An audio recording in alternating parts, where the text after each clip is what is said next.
Hello everyone, welcome here to Lisa's Stamp Studio. My name is Lisa Curcio. Today is Monday, it is March 27th and the year is 2023 and this is a YouTube live streaming event, which means you never know what's going to happen. And I'm thrilled that you're here with me. I have an easy gatefold card for you that has a pop-up and suspended feature that you're going to love. The best part, you can put it together really quickly and you're going to use some pretty designer series paper to make it fast and impressive. Now, as always, I'm going to be demonstrating a sample for you, but I have several others to share with you to give you lots of ideas at home. And you're going to want to make sure you hang with me the whole night tonight because I got some fun stuff planned for you at the end, including a live Q&A. While we're here chatting, I want to give you a couple housekeeping items. First and foremost, we would love to interact with you, so please log into your YouTube account using your Gmail address. That will allow you to chat during the live stream and, of course, to comment during the replay. In addition to that, I want to make sure you all know about the project sheet. The project sheet is free. You're going to find it down in the video description below when the live stream is over. And that project sheet is going to contain all the pictures, the cutting dimensions, and the supplies for the cards that I'm going to share with you tonight. Makes it really easy for you at home to recreate them. And then one more thing, I want to introduce you to Gina Hawley. You'll see Gina's name here in blue off to the side. Gina is my daughter, but she's also the sales and marketing director here at Lisa's Stamp Studio and an avid stamper. She's here to help moderate your comments, to answer your questions and provide links because there's no way I can keep up. And then one other thing, and this is the exciting part that we're getting tons of emails about, is the online stamping retreat. Yes, registration is right around the corner on April 1st. Now, whether you live in the US or in another country, it doesn't matter. We would love to have you spend that day with us. I have partnered with Gina and with Kylie and Bruno Bertucci. Kylie is the #1 demonstrator in Australia, and her husband Bruno, amazingly fun and creative. And we put together an online stamping retreat throughout the year that you're going to love. You're going to get a total of 30-some projects. We're going to do live demonstrations throughout the day. We do product prize patrol. You get an immense PDF tutorial with pictures, cutting dimensions, supplies, and yes, they're both in inches and centimeters. But make sure you mark your calendar for that registration date because that is coming up on April 1st, which is Saturday if you're here in the US. It is $45 for the entire day. You can find all the information over on our website at onlinestampingretreat.com. We would love to make sure that you're in the know. You can get all the information there. All right, let's get stamping. Here we go. I'm going to move those buttons out of the way. I'm going to bring in my paper trimmer. All the products you're going to see me using tonight are going to be available in my online store at lisastampstudio.com, and that includes the Slick Trimmer. We get tons of compliments about this thing, and for good reason. It has a clear cutting guide, which is going to make it easy for you to navigate. Scoring and cutting blades are both included. They stay on the track. They navigate up and down out of the way. For those of you like me who can't do anything straight, we got ledges here at the top and the bottom, which make this perfect. Now, I am using this gorgeous Tahitian tied cardstock tonight. This is one of the current in colors, very trendy. We're going to do some simple score lines. All of the cutting dimensions, including the layers to the cards I'm going to create, are in that free project sheet you're going to want to download, so keep that in mind. This is 4 1/4 by 11. The scoring dimensions are easy. The first one is at 2 3/4 of an inch, and there is that ledge. I can't do anything straight, so that's going to make sure my cardstock is nice and even. 2 3/4, and then we are going to score with that light blade. We're going to move over now to 5 1/2 inches, and we are going to score. Now we need to do one more, but it's going to be beyond here. So here comes the extendable arm. You got to love that, especially for our scrapbookers out there. And this is going to go over to 8 1/4 of an inch. I'm going to line that up, and I want to make sure I don't get my head in your camera view, and we're going to score. All right, so this is going to be the base of the card. This gatefold card that's really simple for you to make, it does have several pieces, but they come together really well. This is a strip that's going to create the mechanism to this card. This is 3/4 of an inch by 7 1/2. Now I'm going to go ahead and I'm going to close that up because we're not going to need that whole thing. And we're going to do a little bit of scoring here as well. I'm going to encourage you, if you are here watching the replay, please don't skip ahead. You're going to miss some very important steps on the assembly of this card. We're going to do the first one at 1 inch. So I'm going to hold it here. I am also going to point out that there are 1 to 1.5 inch dimensions on this side. So if you're more comfortable holding more paper and scoring this way, you certainly can. For our beginners, I'm going to do it this way and make it simple for you. So 1 inch, and then I'm going to move over to 3 inches, and then one more at 4 1/2, and that is here, and we're going to score. Now you're going to notice right away that these are not even, and that's part of that assembly I want to talk to you about. I'm going to move the trimmer, and then we're going to come back over here. The very first thing you're going to do is you're going to fold this in half on that center score line, and I know that's difficult to see in the video stream, but I'm going to come up here and I'm going to fold it. None of us scores and cuts perfectly, so now is a good time to make sure that those ends here are even, and then you're going to use your bone folder. And I love this when I'm making fun fold cards to make sure everything lays nice and straight. Now this top one is going to come back on top of itself, and you're going to score, or you're going to crease, I should say, and then we're going to flip it over and do the same thing here, and then crease over that. So we have this so far. This is going to be the base. We are going to work on the front as well as the back so that this is a full encumbrance card that you can actually use. And yes, it will fit in a regular A2 size envelope. Let me put that off to the side for just a minute. And I am going to grab some designer series paper because I want to decorate my panels on the inside of this card first. Isn't this pretty? This comes from the designer series paper package that's called Flowers and More. Like all the Stampin' Up! Papers, they are double-sided, giving you lots of options. One side has the theme of the paper. The other side is more generic, which means lots of use for those papers throughout the whole year. So you don't have to worry about wasting it if it's just themed on one side. The other great thing about this paper that you need to know is that it is a host-exclusive item, which means you can only redeem it with Stampin' Rewards provided by Stampin' Up! When your order is $150 or more. This one cannot be purchased. We're going to go ahead and we're going to add these panels first. So you'll notice here we've got our card, and if I hold it up, it's going to look like a W to you. We need to work on the inside sections of this card first. So let's go ahead and take one of those. I'm using my Stampin' Seal Plus right here on my silicone craft sheet. I get really excited with adhesive, and I have a tendency to get it all over the place. And adhesive, liquid glue, and hot glue will not stick to this, so that's like my best friend.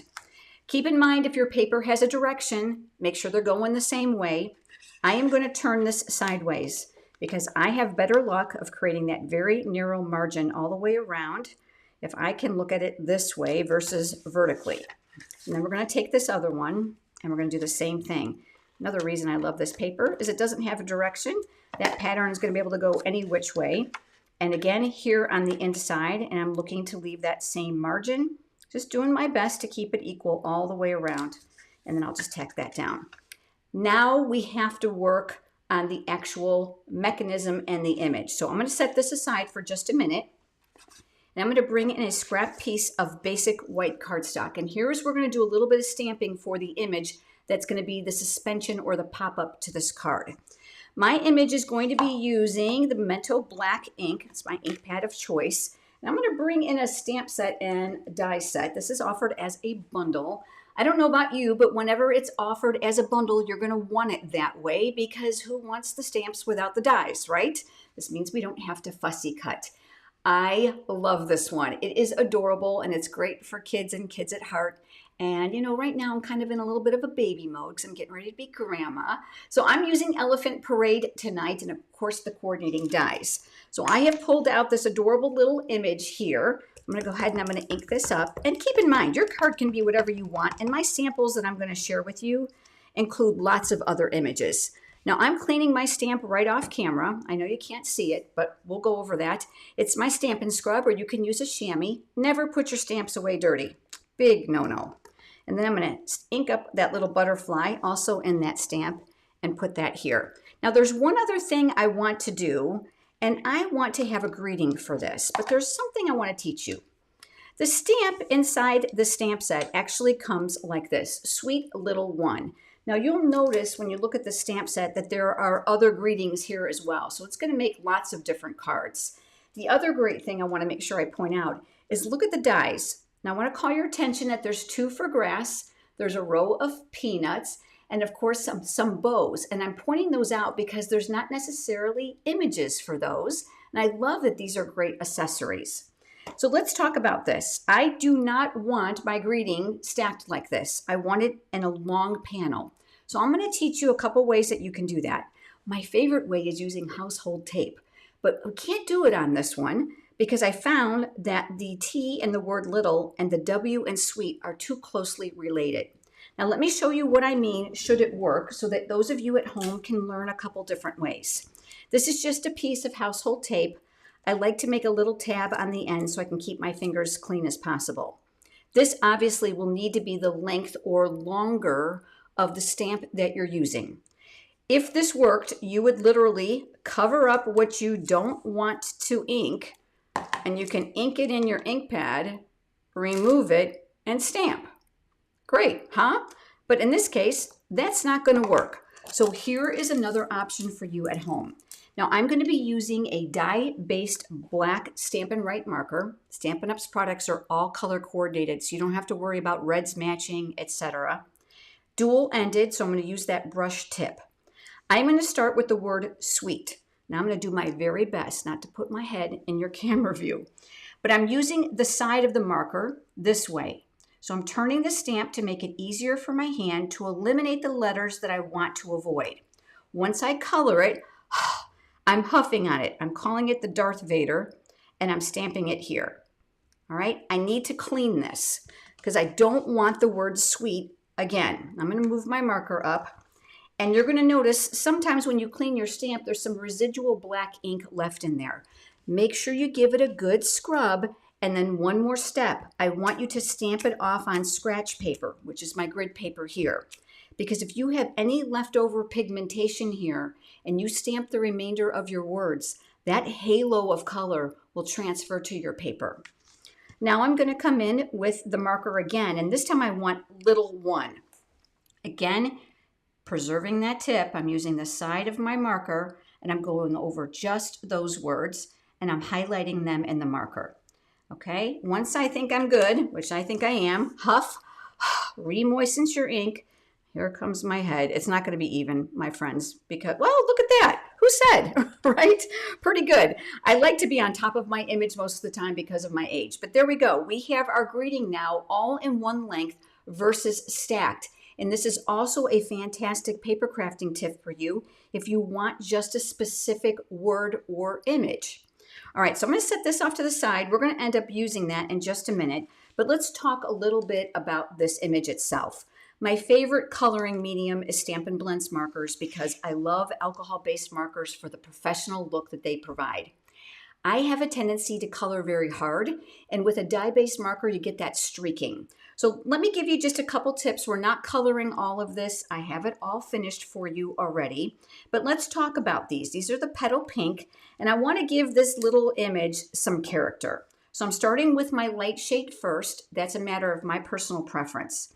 This little guy needs some really cute rosy cheeks, and I'm going to give this a little bit of pigmentation inside of those ears.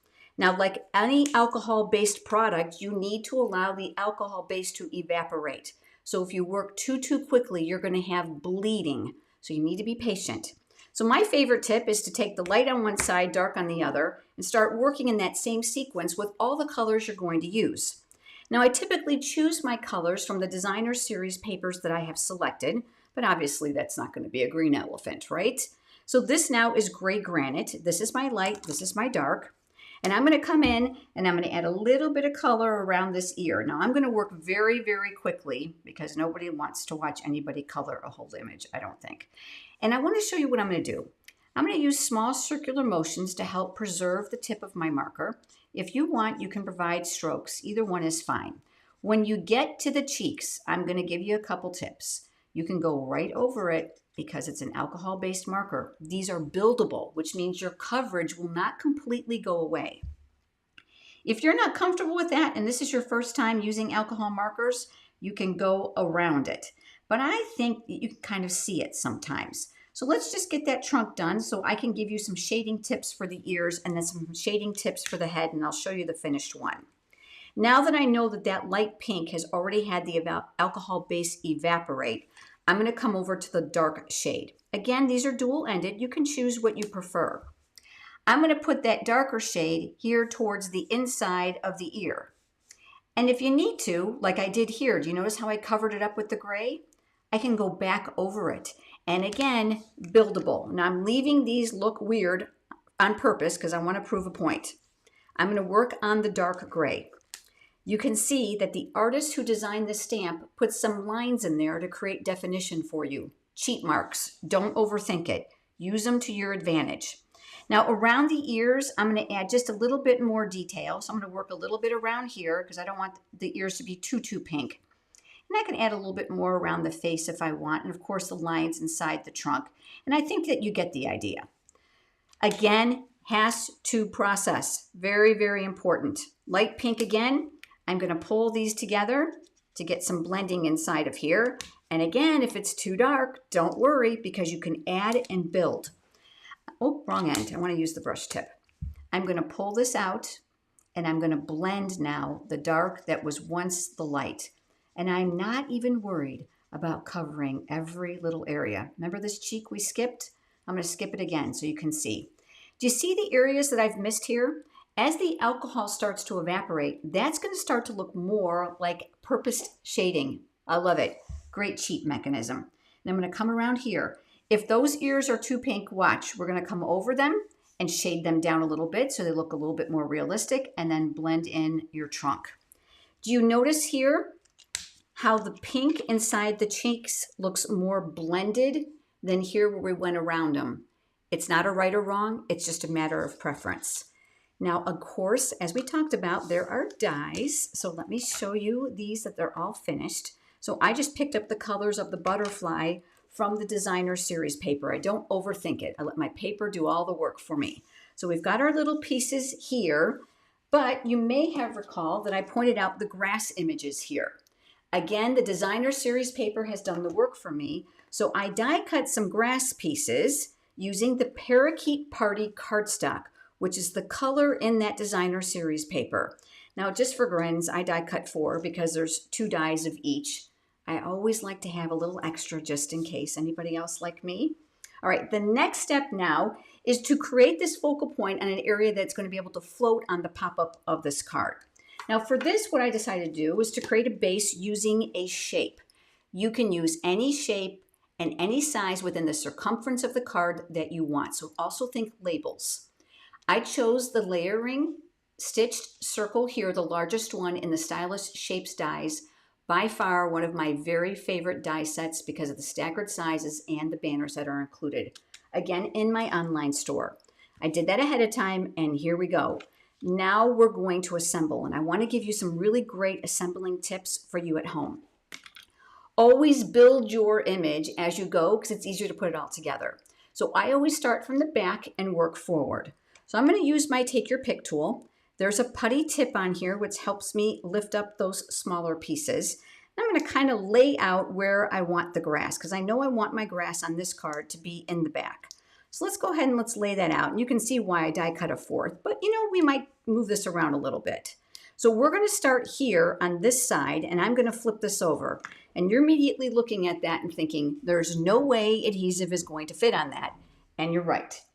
Stampin' Up! Sells amazing multi-purpose liquid glue, but I find that the tip on this is not narrow enough for these little tiny areas. So what I did is I squeezed this glue inside the precision tip glue applicator that looks like this. This is not a Stampin' Up! Product, but because I love this tool, it has changed my opinion of glue. I have linked it for you on my website. If you click on shop and then craft room favorites, you'll be able to find these bottles. Game changer. The glue is thick, so you're going to unscrew this part, squeeze it in and tap, squeeze it in and tap. It takes some patience. It's worth it. The silicone cap is going to keep it from drying out. That rubber band was a YouTube viewer tip that I love because it holds this down in place if you're doing a lot of gluing and it doesn't flop. Use your silicone craft sheet to your advantage. Get your glue started. None of us likes surprises. But let me show you how tiny you can make these dots. Look at that. No glue bottle can do that.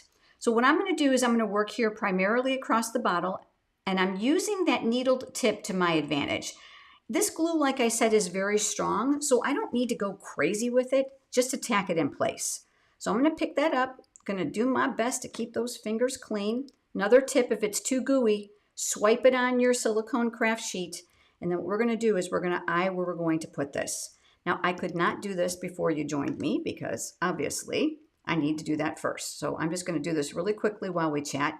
And then I'm going to remind you to head over to my website. When you click on shop, there's a drop down there for rewards. And I want you to take a good look at those. There's some really great things there for you. I offer rewards for my customers for their orders when they use my house code. That information is at the very, very, very top of my website, but the reward information is under the tab. So I would love the opportunity to earn your business if you don't already have a Stampin' Up! Demonstrator. And then I'm going to move this one, I think, a little bit over here. Now, I left a gap there on purpose, and there we go. So we've got all that anchored now. Do you remember that greeting that we created? This is now going to become the base for our image. So it's important to build. So we're going to flip this upside down, and I'm going to come over to my dimensionals. These are pre-cut foam pieces of tape, all ready to go. And I'm using that take your pick side with the paper piercing tool attachment, kind of like my third hand. And then we are going to remove the backings to this. I have osteoarthritis between my basal joints, so pinching and pulling is very painful for me, so that tool saves me. This is going to hide any imperfection of not pretty. So we're going to come up underneath here, and we're going to go like so. So now we've bordered and anchored this. Now here comes our little elephant. We're going to work upside down, but I want you to be cognizant of something. Don't go crazy at the very bottom because we need to balance this on what we originally designed, which is here. So I'm going to take that glue once again. I always like to get it started and just add a couple little tiny drops across the bottom. We'll remove the paper backings once again, and this time this is going to get anchored here. So you can just find a little spot where you have a little bit of a break in the grass, and we're going to tack that down. I'm not going to need that one after all. I'll save it for another card. Here is that butterfly. It's little, isn't it? So there are mini dimensionals for that. And I'm going to take this and I'm going to put that butterfly so it looks like that little baby elephant is looking at it. Now, very quickly, I want to chat with you about sealing this. I recommend putting it between your silicone craft sheet and giving it a pinch to get all the glue off the tip. And then you can go ahead and take that silicone lid and just cover that needle. Store it straight up and down. I've had this bottle for 2 years. Same exact one. I've never refilled it. You are good to go. Remember the mechanism. Okay, here comes the fun part. You're going to have score line, score line, score line, long. Don't get hung up on which side the long side is on. It'll make more sense in a minute. You're going to fold this edge back, and then what I want you to do is just kind of crease on these for right now. Like any fun fold, I wanted to do this so that you could see where the pieces go. But let's reinforce these with the bone folder. So we're going to go over each one of them. I'm looking to make sure it's aligned. Now's a good time to fix any of those boo-boos. And we're going to do that one more time here. So it does not matter if the long is on the right or on the left. You can compensate for that. But the very next step after these panels are put on is to attach the short end. So for me, my short end will be on the left. If you want to put it on the right, totally fine. But it's going to kind of hook like this. So let's turn this upside down and let's add adhesive to the inside of that 1-inch tab area here. My Stampin' Seal Plus is very, very strong. I am not worried about it not holding. If you're going to use liquid glue here, please do not use too much. It will ooze. I am looking to create a little peak here to make it easy for me. This is going to be the center of the card. I am looking for visually the center. And then once I have it, I am going to press this in place. If you have scored it correctly, the crease of your card should fall between these two score lines. And then give that a good push. Here's a great tip. You're going to fold this panel back. And now what you're going to do is you're going to make the card nice and flat because this is how it's going to fit in the envelope. And then what I want you to do is visually look, and if it looks good, hold it, flip it over. Grab that bone folder.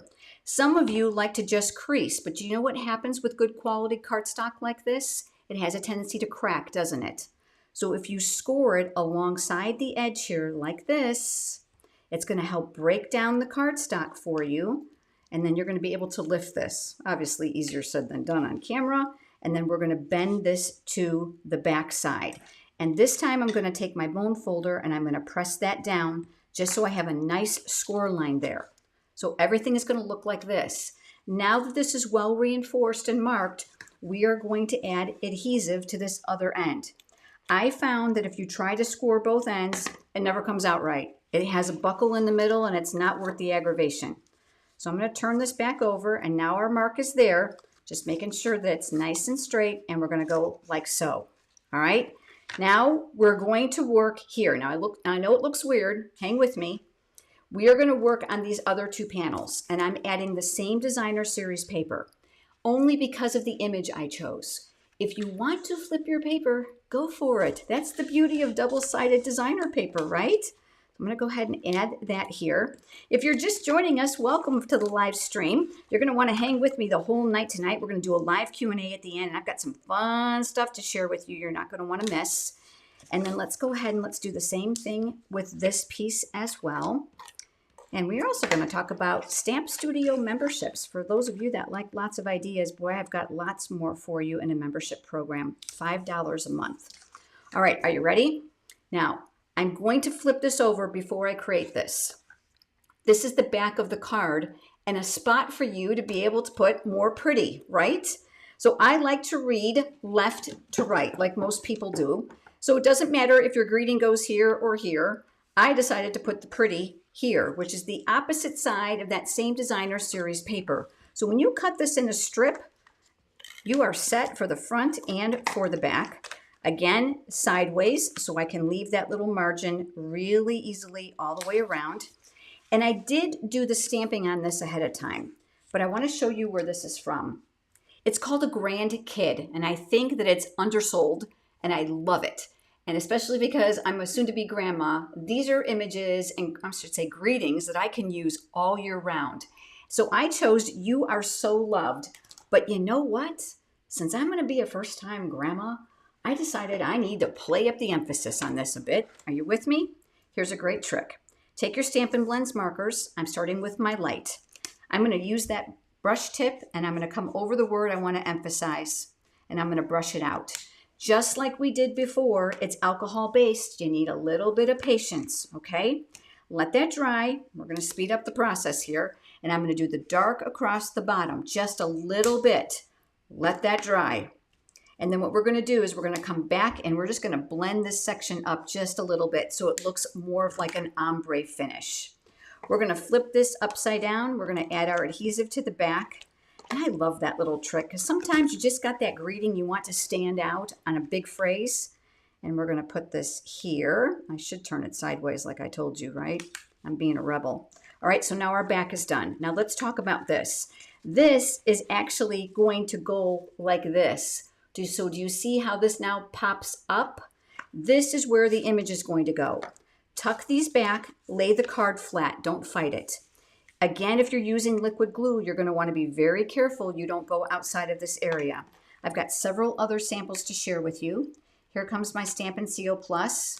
Really glad it comes out in tabs because I got excited. Do you see that right here? I can roll this right back up on top of itself without wasting it, staying within the perimeter of that score line. This now is going to get centered. An important tip about your image, make sure that it looks vertically straight up and down because we have a habit of doing this. Once it's even, center it down that center score line, give it a good press in place, flip it upside down, and I want you to press from the back to burnish the tape into the cardstock. And look at, oh my goodness gracious, will you please? Look how it floats and suspends. Fantastic to display when they receive it. And then of course on the back, you've got plenty of room to be able to sign the back or add extra panels for greetings or more images. But this is what I love. It slides right into the envelope so you don't have to worry about extra postage.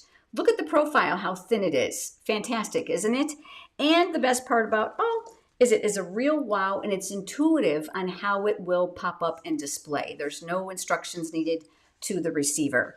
Now, you know that I'm going to be a grandma because I've only mentioned it a few hundred times in my videos. So I couldn't resist with just doing the baby boy version. Okay, so bear with me. Here is the baby girl version. Same designer series paper, flowers and more. So I just took a more feminine approach and brought in the polished pink. Exactly the same card. I just used the colors from the designer series paper and exactly the same on the back. The back side of this didn't coordinate as well as the front, but I could have used other papers in the package.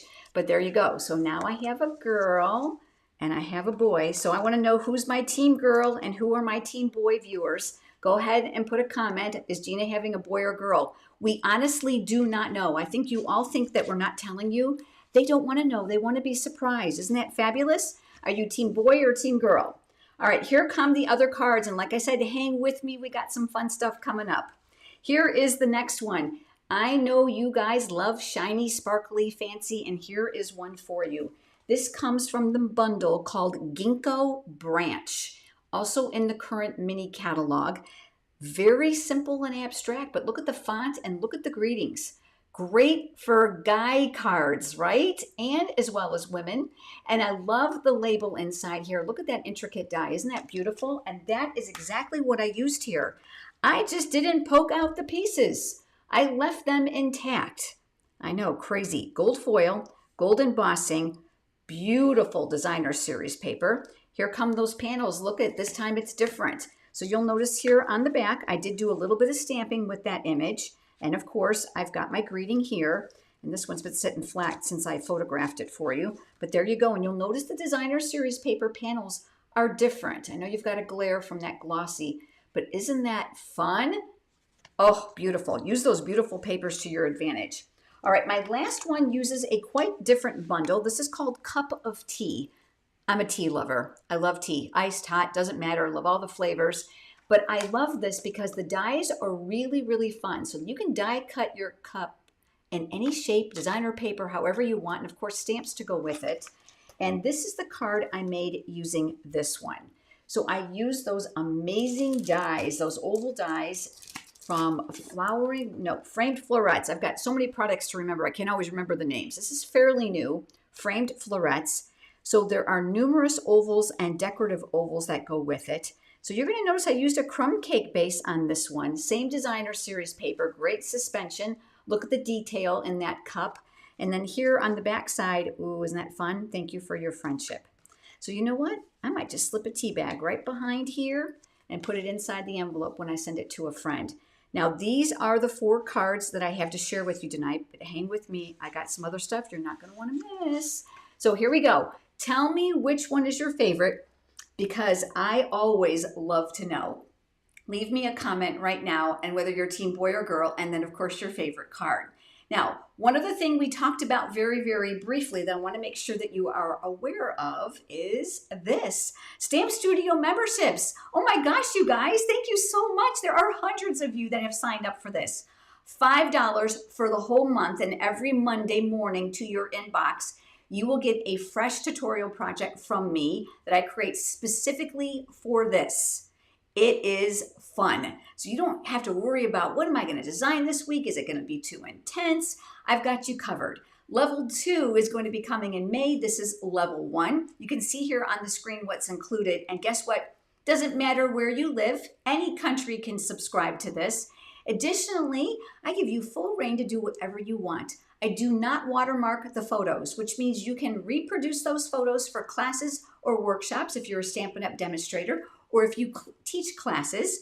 Perhaps you teach at assisted living facilities or schools, and you don't want to have to write the tutorials or come up with the ideas. I got you covered there as well. Head over to my website, and in the red menu bar, click on Memberships. All right, here comes up some fun stuff. The next date for the live stream is next Monday, April 3rd. Don't go away right now. You're not going to want to miss this. So I want to make sure that you mark your calendar accordingly, okay? So that you will be back here next Monday, April 3rd at 8 p.m. Eastern Time. But right now, I have something really special to share with you after I tell you don't forget to subscribe to my channel. I would love to share more with you. If you've enjoyed the video and you need to leave, hit the thumbs up, which is a like here on YouTube, helps me immensely. Over at my website, scroll to the bottom and click subscribe, and I'll send you a free project every Thursday in your inbox through my newsletter program. All right, this part I've been so excited about. I feel like I need a drum roll. Wait, do I have one? I do. Okay, here we go. I'm going to turn the camera down. All right, I'm going to move these pretty things all out of the way, and I want to share something with you. My amazing friend, Teresa Calderini, and she's here in the live chat. I saw her. Hi, Teresa. She has designed what is called the crafting bug.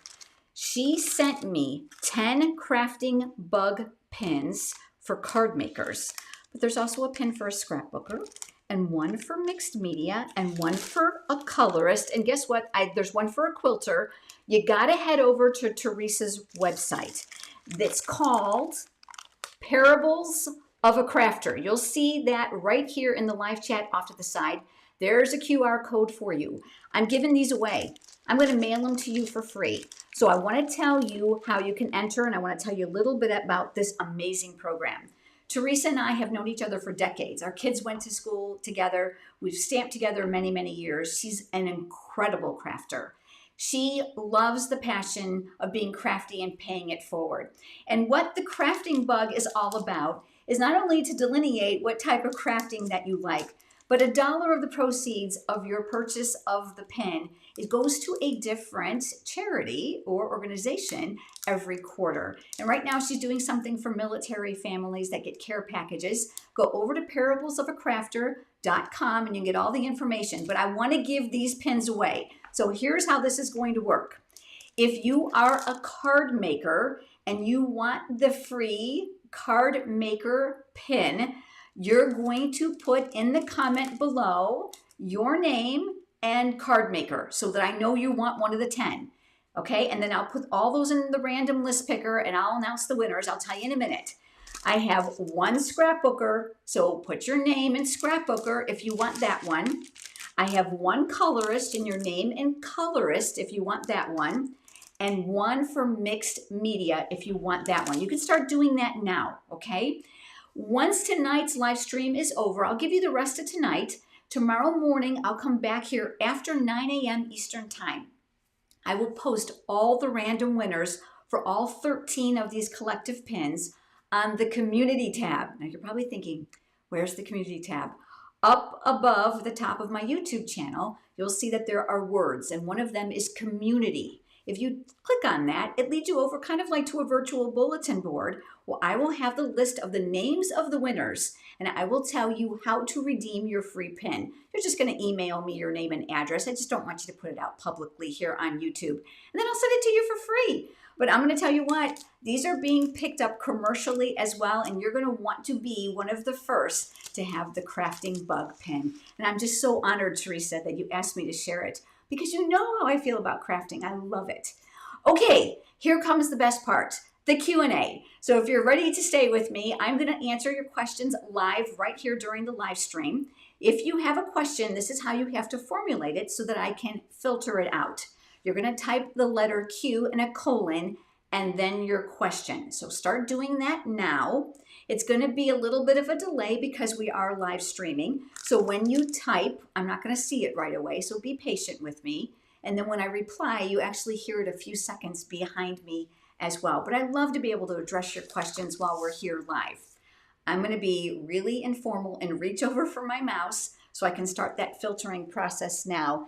And once again, we would love to have you inside that free pin giveaway, because I don't know about you, I love collector stuff. And it goes to a great cause, right? All right, so we're going to do Q and a colon, and let's see what questions we have come up tonight. All right, here we go. Anna, it looks like you're going to be our first one. She says, my trimmer guide is wearing out, and it won't hold the blade in place. Do you have a solution for this happening? Oh, heavens. So here is my first question. Anna, how old is your trimmer? All right, I'm going to switch camera screens really quick, so I'm going to bring you down. So hold on. And then I am going to move my adorable crafting bug pins that are all getting a new home by tomorrow. And let me bring in my trimmer. This trimmer is not the original trimmer that Stampin' Up! Designed a long time ago. This was reformulated, I want to say, gosh, it's got to be 4 years now, or I'm close to that.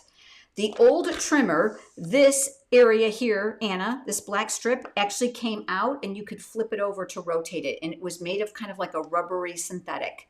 This is permanent in this revised trimmer. So if your trimmer is not the brand new version, it might be time for a new one.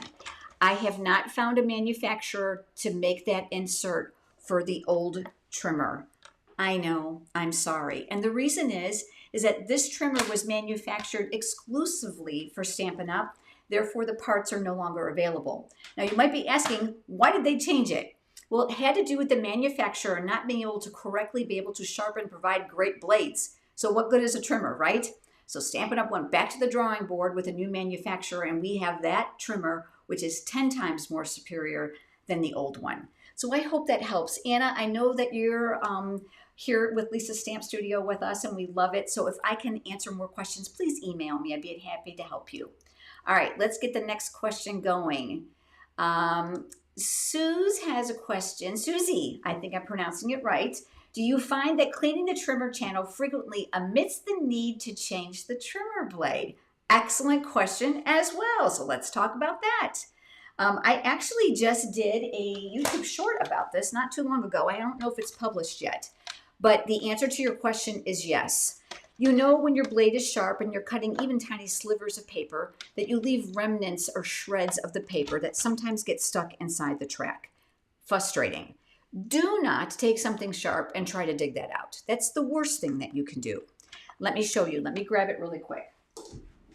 There is an attachment, and I have a whole separate take your pick tool for it. There's this little attachment. You can buy this.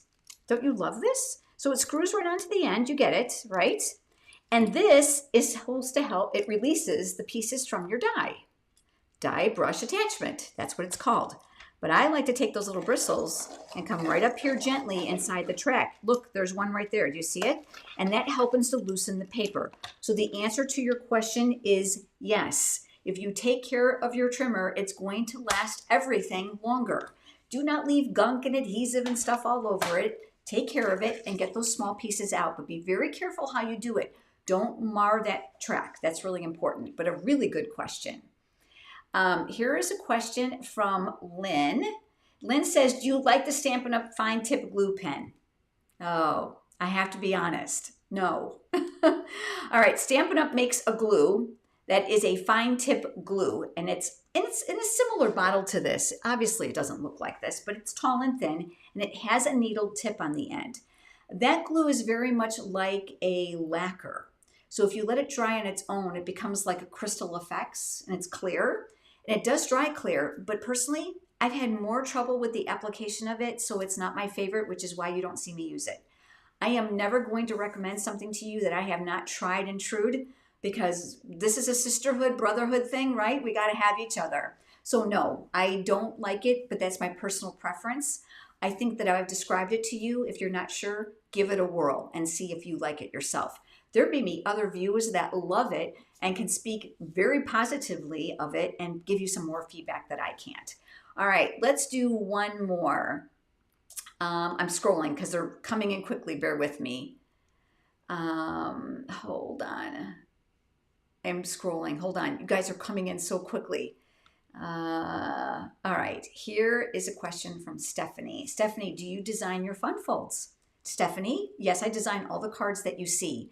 Fun folds are folds that have been around for many, many years. Some I've designed from scratch, but to be very honest with you, lots of fun folds are reinvented. So for example, the fun fold that we saw tonight, you may have seen it a different place with a different mechanism or a different fold, or the flaps go to the inside versus the outside. Lots of folds are reinvented. So I do a lot of homework and I make lots of samples and templates before I teach you. But the cards that you see that I provide you here are all original. I don't case or copy, which is the word. Case means copy and share everything. I don't case anything. So I design every card that you see. And then I work out the dimensions in the teaching method to make it as easy for you as possible at home to actually replicate. All right, guess what? I think that's it for tonight. I thank you all for your amazing questions. I look forward to having you back join with me on Monday, which is April 3rd. Have a blessed evening.